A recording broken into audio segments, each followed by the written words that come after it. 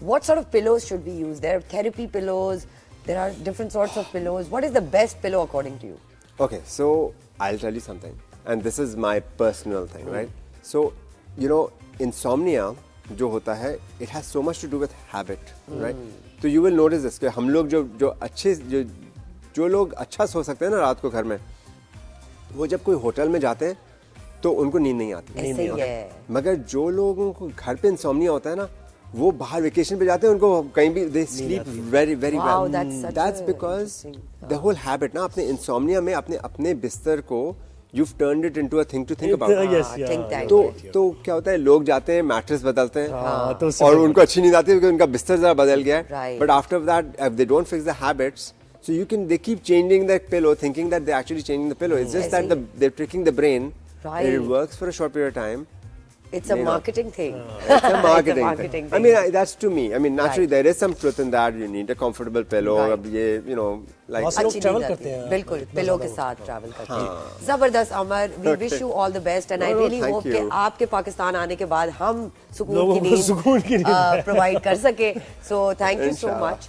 And اور اللہ کرے کہ ہمیں بھی سکون کی نیند آئے. مشکل لگ رہا ہے ذرا, جب تک ہے یہ مارننگ شو تب تک مشکل ہے. ناظرین اپنا بہت خیال رکھیے گا. فیڈ بیک ضرور دے رہے ہیں آپ. یس, اس سیگمنٹ پہ اور sleep disorder and lack of sleep پہ and the importance of sleep. سونا ہے, سوتے نہیں رہنا ہے, ٹھیک ہے, جاگے ویسے جاگتے رہنا ہے, آپ نے اپنے حقوق کی آواز اٹھاتے رہنا ہے. ہم بھی جیسے اٹھا رہے ہیں آپ کے حقوق کی آواز, اور یہی ہمارا کام ہے. تو سونا ویسے ہے جیسے کہہ رہے ہیں, ہم بھی 4 کی گھنٹوں گمراہی کی اور یہ جو ویسی نیند ہے نا وہ نہیں سونی آپ. بالکل کمپلیٹ سونا نہیں ہے, تھوڑا تھوڑا سونا. ٹھیک ہے جی, اپنا بہت خیال رکھیے گا. ہماری طرف سے خدا حافظ.